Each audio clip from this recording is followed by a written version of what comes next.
안녕하십니까. 네. 이렇게 한 달에 한두 번씩 전국에 설교 배정을 받아서 다니다 보면 익히 알고 있던 분들보다 대부분 처음 뵙는 분들, 처음 가는 도시를 가게 됩니다. 그런데 제가 예전에 김포교회를 수년 전에 와봐서 반가운 게 아니라 우리 김포교회 형제자매님들은 많은 형제자매님들 다 한 피 바다 한 몸 이룬 우리 식구들이고 볼 때마다 반가운 분들이 틀림없겠지만 더더욱 반갑고 감사가 되는 교회가 아닌가 생각되어집니다. 잠깐 제가 오늘 늦게 와서 여러분들에게 이렇게 심려를 끼쳐드린 것 같기도 한데요. 이렇게 제가 시간 가는 줄 모르고 밑에서 교제 좀 하느라고 하여튼 제가 이렇게 부주의해서 죄송합니다. 그럴 정도로 이렇게 김포교회 오면은 저도 모르게 자꾸 더 교제하고 싶고 말씀 듣고 싶고 그러한 교회가 된 것 같습니다. 오늘 이 자리에 계신 모든 분들께 하나님의 은혜가 풍성하여져서 이 강당을 나가게 되시기를 간절히 바라겠습니다. 함께 기도하시겠습니다.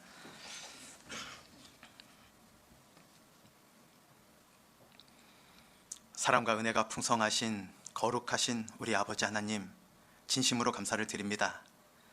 저희가 인생길을 살아오면서 남들보다 무엇인가 더 가지고 있고 남들이 보지 못하는 것, 남들이 가지지 못하는 것, 그런 거 보고 가지고 있으면 행복할 것이라 착각했던 사람들이었습니다. 그런 저희들을 하나님께서 먼저 불쌍히 여겨주시고 이 땅에서 받을 수 없는 위로를 주님께서 영원히 받을 수 있도록 구원하여 주시고 은혜 베풀어 주신 것 진심으로 감사를 드립니다. 그 은혜 위에 은혜로 하나님의 교회에서 마디와 힘줄로 공급함 받으며 이 땅에 불평하지 않고 살아가야 마땅함 잘 알고 있지만 아직까지 믿음이 연약하다, 육신에 부족한 것이 많다 변명하고 핑계대기 급급하며 불평과 원망 갖고 있는 이 즈음에 이렇게 사랑하는 김포교회 형제자매님들과 함께 이곳에 앉아 있을 수 있도록 은혜 베풀어 주셨고 주님 말씀으로 늘 교훈해 주시고 위로해 주시고 힘 주심에 진심으로 감사를 드립니다. 오늘 이 시간 세상이 알 수 없는 놀라운 힘으로 이 자리에 계신 모든 분의 마음속에 담대함과 용기를 넘치게 하여 주셔서 모쪼록 주님 다시 오신다 약속하신 그날까지 조금도 지치지 않고 달려가야 할 그 길을 마치게 될 수 있도록 도와주시고 역사하여 주시기를 간절한 마음으로 부탁을 드립니다. 이곳에 마땅히 함께 하셔야 되지만 여러 가지 피치 못할 형편 때문에 함께하지 못하시는 우리 사랑하는 김포 식구들 일일이 기억하여 주시고 그분들의 모든 형편과 처해져 있는 그 모든 환경을 주님께서 위로하여 주시고 이곳에 넘치게 부어주실 은혜와 동일한 은혜로 함께하여 주셔서 그분들의 모든 삶이 떨쳐 일어내지고 병마를 이겨낸 후에 사랑하는 형제자매님들과 같이 앉아 말씀과 교제와 위로가 넘치게 될 수 있도록 그 모든 형편도 함께하여 주시기를 간절히 부탁을 드립니다. 오늘 주일 말씀의 시종을 오직 능하신 주 성령님께만 부탁드리오니 우리들 마음속에 마땅히 알아야 될 것 넘치도록 알게 하여 주시기를 간절히 부탁드리며 저희를 사랑하시고 모든 인생들이 천국에 오길 간절히 원하고 계시는 우리 주 예수 그리스도의 이름으로 기도드렸습니다. 아멘. 고린도 후서를 넘겨보시겠습니다. 고린도 후서입니다. 1장입니다. 고린도 후서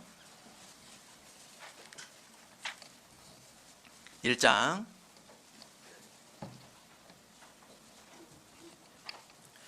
4절부터 10절까지를 고린도후서 1장 4절부터 10절까지 286페이지입니다. 286페이지 1장 4절부터 10절까지 제가 읽어 올리겠습니다. 우리의 모든 환난 중에서 우리를 위로하사 우리로 하여금 하나님께 받는 위로로서 모든 환난 중에 있는 자들을 능히 위로하게 하시는 이시로다. 그리스도의 고난이 우리에게 넘친 것 같이 우리의 위로도 그리스도로 말미암아 넘치는도다. 우리가 환난 받는 것도 너희의 위로와 구원을 위함이요 혹 위로받는 것도 너희의 위로를 위함이니 이 위로가 너희 속에 역사하여 우리가 받는 것 같은 고난을 너희도 견디게 하느니라. 너희를 위한 우리의 소망이 견고함은 너희가 고난에 참여하는 자가 된 것 같이 위로에도 그러할 줄을 알미라. 형제들아, 우리가 아시아에서 당한 환난을 너희가 알지 못하기를 원치 아니하노니 힘에 지나도록 심한 고생을 받아 살 소망까지 끊어지고 우리 마음에 사형 선고를 받은 줄 알았으니 이는 우리로 자기를 의뢰하지 말고 오직 죽은 자를 다시 살리시는 하나님만 의뢰하게 하심이라. 그가 이같이 큰 사망에서 우리를 건지셨고 또 건지시리라. 또한 이후에라도 건지시기를 그를 의지하여 바라노라. 교회를 다녀본 분이라면 구원을 받지 못했다 할지라도 누구나 알 수밖에 없는 유명한 한 부분을 제가 읽어 올렸습니다. 고린도 교회에 사도 바울께서 두 번째 써준 편지의 시작 부분을 제가 읽어드렸는데, 고린도 교회가 어떤 교회였습니까? 2000년 전에 너무나 물질이 풍부했던 항구 도시였고 교역의 중심지였습니다. 너무나 재물이 풍부했던 유명한 도시였습니다. 물질이 풍부하면 죄가 넘치게 된다 이렇게 말할 수는 없겠지만 고린도 교회에 너무나 많은 죄가 팽배했습니다. 이방인들도 짓지 않는 죄를 교회 안에 갖고 있었던 교회입니다. 그 고린도 교회가 사도 바울을 종이 한 장 때문에 판단했습니다. 사도 바울이 어떠한 분이십니까? 신약 성경 절반 넘게 기록하신 분입니다. 사도 바울이 어떠한 분이십니까? 기도하면 죽은 자가 살아났습니다. 유두고가 살아났습니다. 사도 바울이 어떠한 분이셨습니까? 예수님의 수제자였고 한 번 설교할 때마다 3,000명이 구원받았던 베드로를 면전에 대놓고 눈앞에 대놓고 책망했던 유일한 사람이었습니다. 여기에 김포 형제자매님들 많이 계십니다. 수년 동안 아니면 그 10년 이상 오랫동안 그 가정까지 자녀들이 어떻게 지냈는지까지 알 정도로 아주 친밀하게 교제 나누는 그러한 식구들도 계실 겁니다. 너무나 친하고 여러 가지 사정들이 있지만 얼굴에 대놓고 책망한다. 형제님 5년 동안 신앙생활 잘하더니 올해 이게 뭐예요? 목사님 다른 데 설교 좋더니 이번 주 설교 이게 뭐예요? 이렇게 얼굴 대놓고 면전에다가 면박 줄 수 있는 사람 없습니다.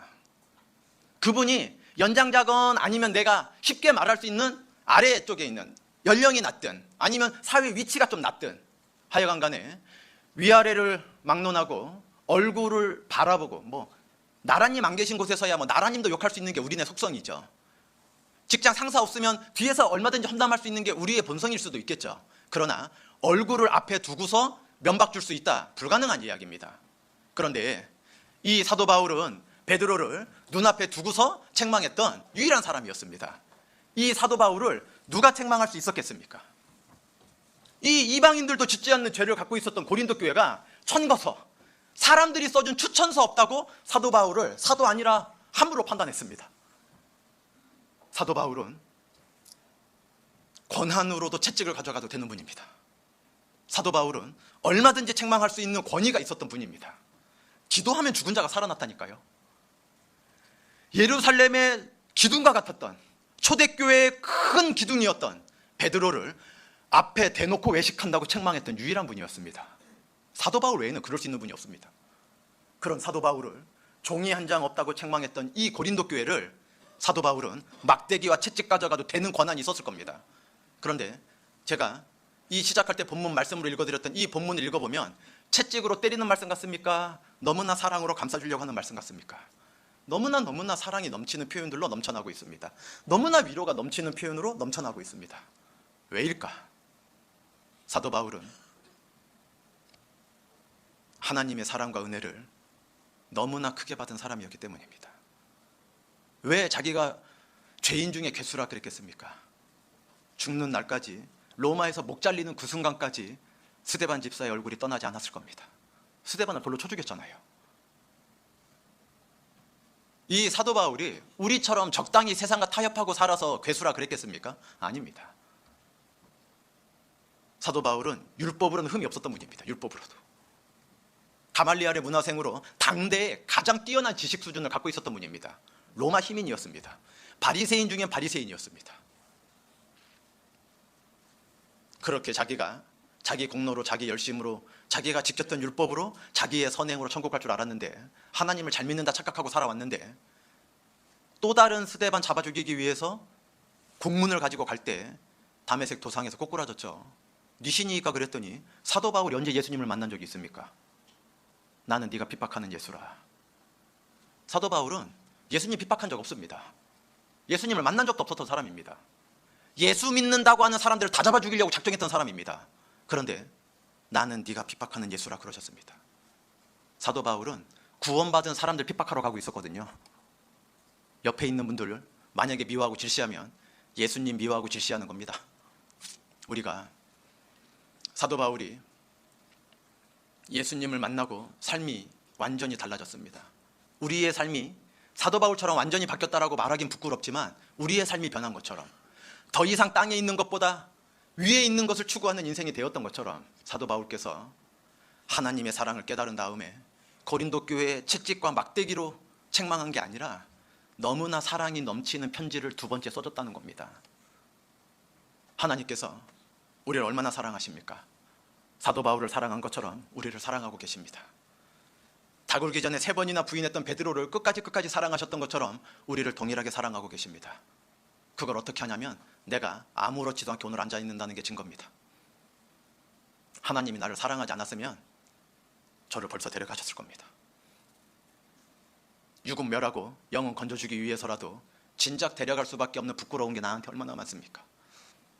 구원받았다면서 아직도 세상에 욕심 있고, 구원받았다면서 이 땅에 못 해본 거 억울해하고, 구원받았다면서 영원한 천국보다는 땅에 있는 거 가지지 못해서 속상해하는 나를 병원에 가 있게 합니까? 장례식장에 가 있게 합니까? 우리가 신방 가고 문상 가는 거 외에는 병원과 장례식장 잘 가지 않습니다. 병원에 가보면 나보다 악하기 때문에 큰 병 걸린 사람 그렇게 생각하면 안 됩니다.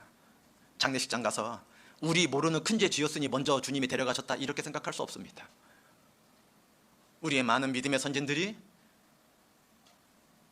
순리대로 살아가는 노아가 되어서 주님 앞에 간 것보다 대부분 순교당했고, 대부분 여러 가지 젊은 나이에 모세조차도 기력이 있는데 데려감 당했지 않습니까? 우리가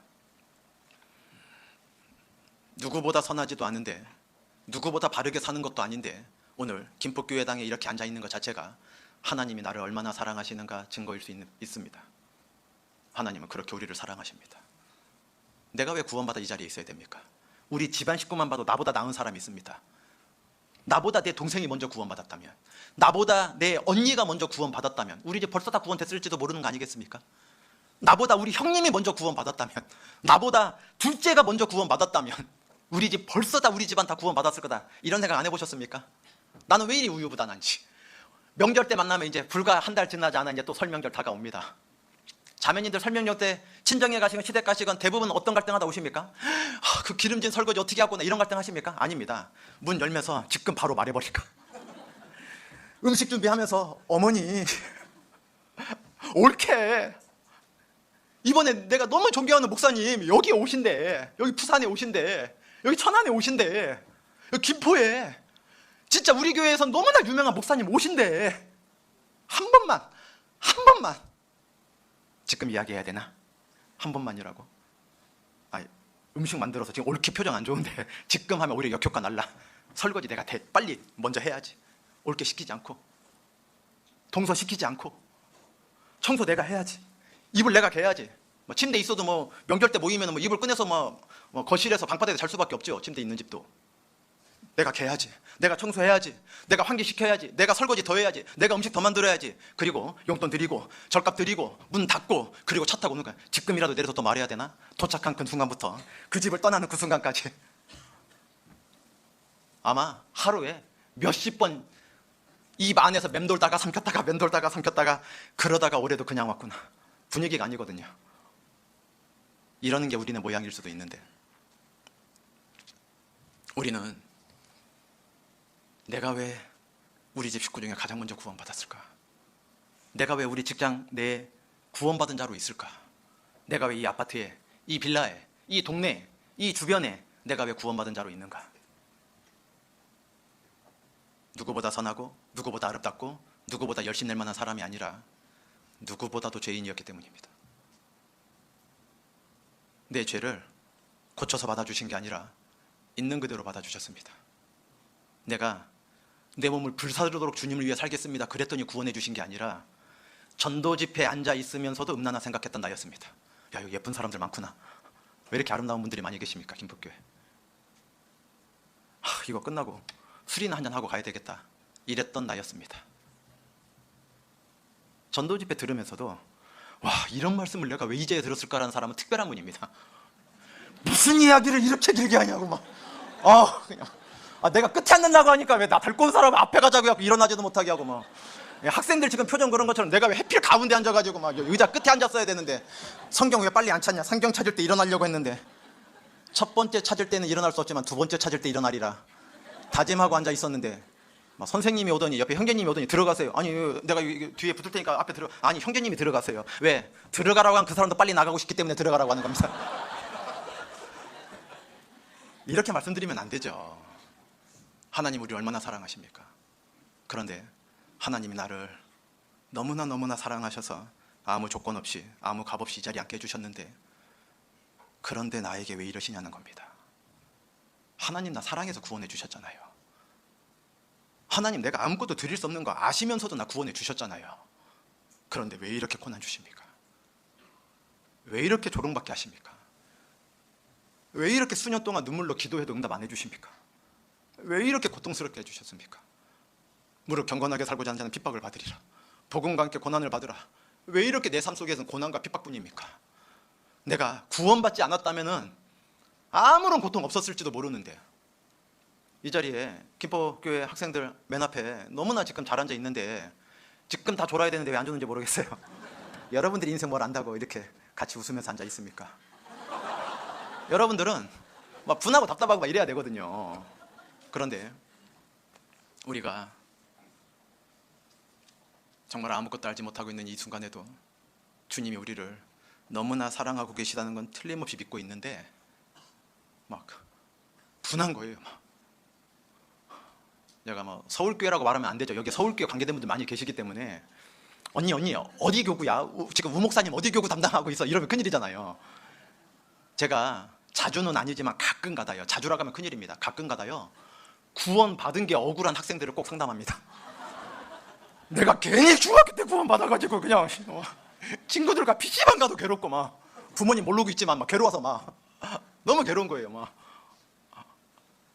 남들 다 보는 그거 보면은 막 양심에 찔려가지고 막 괴로워 죽을 것 같고 막 내가 아버지처럼 막 50 된 다음에 구원 받았어야 되는데 내가 막 대학생 때 막 MT 가서 술도 한번 먹어보고 막 다 해야 되는데 엄마 아빠는요 내 학교 친구들 보면 교회 다닌다고 하지만 나같지 않던데 괜히 엄마 아빠는 그냥 김포교회 다녀갖고서 그냥 구원받아갖고 나까지 구원받게 만들어갖고 그냥 조금만 잘못하면 네가 구원받은 애 맞냐, 구원받은 애가 이렇게 하면 어떡하냐, 구원받은 애가 이렇게 머리를 이러 염색하려고 하면 어떡하냐, 너 옷차림 이게 뭐냐 이러고 교회 가면 엄마가 뭐가 되겠냐. 아이가요 엄마 조장인데 TV 보면 어떡해요, 아빠 구역장님인데 돈 갖고 엄마랑 싸우면 어떡해요, 아빠 목사님이랑 상담해보세요, 아빠 구원 아닌 것 같아요, 이러면 큰일입니다. 먼지나게 맞아요. 그런 말 절대 하면 안 돼요. 우리는 아이들에게 쉽게 말합니다. 네가 이렇게 하고 어떻게 구원받은 아이냐고, 네가 이렇게 해갖고 어떻게 네가 그리스도인이라 말할 수 있겠냐고. 그 이야기를 주님이 나한테 하신다면 어떻습니까? 우리가 교회에 있을 때는 그리스도인인데 직장에서는, 학교에서는, 동네에서는, 아파트 분야에서 만나는 사람들은 그 사람도 내가 자매인 줄, 그 사람들도 내가 형제인 줄 알고 있냐는 겁니다. 우리가 너무나 많은 부끄러움이 있지만 주님께서 늘 사랑으로 이 자리에 있게 해주셨기 때문에 감사와 은혜가 넘치는데 어느 한순간은 하나님 대체 나한테 왜 이러십니까 할 정도로 너무나 고통스러울 때가 있다는 겁니다. 중학생, 고등학교 시절을 보내는 아이들 하찮게 생각할 거 아닙니다. 어른들이 들으면 깜짝 놀랄 만한 고민들이 많은데 언어로 말을 못하는 거예요. 이 연령대에는 아직 자기의 감정을 정확하게 언어로 표현하기가 힘드니까 그냥 말 안 하고 그냥 반항하는 모양 보이고 그냥 문 닫는 거 외에는 방법이 없는 거예요. 그런데 주님은 그럼에도 불구하고 부모가 그 자녀를 바라보는 것처럼, 엄마가 그 자녀가 집 안 나가면 된다, 어쩔 땐 말을 거칠게 하고 어쩔 땐 엄마를 잡아먹을 듯이만 노려보지만 그래도 집에 있으면 안심하는 부모님 계신 것처럼 우리가 이렇게 김포교회에 앉아있으니 주님이 얼마나 기뻐하시겠냐는 겁니다. 그런데 고린도 교회는 다르죠. 어떻게 사도 바울을 판단합니까? 성경 절반을 기록하신 분입니다. 목숨을 내어놓고 주님을 믿고 따르는 사람 중에 자기 이름으로 성경 가진 사람이 얼마나 적습니까? 왜? 한 사람이 한 분만 성령의 감동으로 기록해도 한 권 66명밖에 안 될 텐데 사도 바울이 14권을 써버렸으니 얼마나 적은 사람이 이걸 썼습니까? 또 모세는 5권 써버렸고 또 에? 우리가 알고 있는 믿음의 선진 중에 자기 이름으로 된 성경 없지 않습니까? 어떻게 사도 바울을 판단합니까? 사람이 누구보다 열심히 살아도 사도 바울을 판단하면 안 되는데 로마서 14장에 넘어졌든지 섰든지 판단하라 그랬습니까? 판단치 말라 말씀하셨습니까? 아무것도 판단치 말라 그랬습니다. 의로우신 재판장은 오직 주님 한 분뿐이십니다. 우리가 신방 가서 자매님 욥처럼 의롭다 하지 말고 무엇을 잘못했나 한번 회개해 보세요 할 말입니까? 사랑으로 위로하고 와야죠. 믿음의 모든 선진들이 고난받은 게 저주받아 고난받은 겁니까? 아닙니다. 나보다 대단한 믿음인데 겨울에 미끄러져서 병원 가실 수 있는 겁니다. 교회 오시다 전도하러 가시다 그럴 수도 있는 거잖아요. 나는 멀쩡하고 그분은 병원에 있으니까 나는 하나님께 축복이고 그분은 하나님께 징계받은 겁니까? 아니라는 겁니다. 아무것도 판단치 말라 말씀하셨습니다. 고린도 교회가 사도 바울을 판단했습니다. 이 사도 바울이 채찍과 막대기와 징계로 고린도 교회를 찾아가고 편지 써준 게 아니라 이 고린도후서 1장에 하나님의 사랑을 입었지만 너무나 부족하고 너무나 연약한 믿음이지만 인생 살면서 고난과 환난을 겪을 수밖에 없는 우리들에게 왜 하나님께서 사랑하시는 데에도 사랑해서 구원해 주시고 지옥에서 건져 주셨는데에도 인생의 육체로는 고난받게 하셨는지 중요한 3가지 이유가 이 안에 들어 있습니다. 오늘 시간 허락하는 대로 이 고린도서 1장 말씀을 갖고 하나님이 나를 너무 사랑해서 구원해 주셨는데 하나님이 진짜 나를 사랑해 주셔서 이곳에 있게 해주셨는데 왜 나의 하루하루의 삶은 이렇게 고난이고 환난일까? 그 이유를 이 성경 말씀으로 깨닫게 되면 앞으로 주님 오실 날까지 오늘 찬양대 너무나 은혜롭게 찬양해 주신 것처럼 주님 다시 만날 그날 때까지 어떠한 시험과 어떠한 올무가 놓여져 있다 할지라도 능히 이겨내실 수 있을 거라 생각되어집니다.